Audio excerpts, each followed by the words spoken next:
Id-tbassir ekonomiku tax-xitwa ppubblikat mill-Kummissjoni Ewropea jgħid din is-sena u s-sena d-dieħla Malta se jerġa' jkollha l-akbar tkabbir ekonomiku fost il-pajjiżi kollha tal-Unjoni Ewropea. Il-Kummissjoni qalet li wara tkabbir ekonomiku b'saħħtu fl-aħħar snin din is-sena l-ġid nazzjonali ta' Malta mistenni jikber b'4%. Il-Kummissjoni qalet li din hija l-ikbar rata ta' tkabbir ekonomiku fost il-pajjiżi Ewropej. It-tkabbir imbassar għal Malta huwa kważi 3 darbiet tal-medja Ewropea.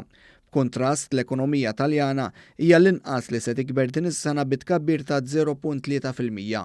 Fir-rapport tagħhom dwar Malta l-ekonomisti Ewropej qalu li tkabbir ekonomiku ta' Malta is-sena li għaddiet brata ta' 4.5% kien sostnut minn żieda fil-konsum u fl-impjiegi. Fil-fatt il-Kummissjoni tajt li domestic demand remained the main growth driver in 2019, with private consumption supported by a strong labour market. Żiedet tajt li public consumption and investment remained solid.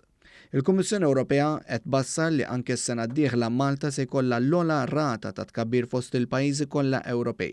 L-ekonomisti tal-Kummissjoni qalu li fl-2021 Malta se jkollha rata ta' tkabbir ta' 3.7% li mhux biss hija l-ogħla waħda iżda hija wkoll darbtejn u nofs aktar mill-medja Ewropea. Fil-fatt il-Kummissjoni qalet li tkabbir fl-investiment is set to remain strong.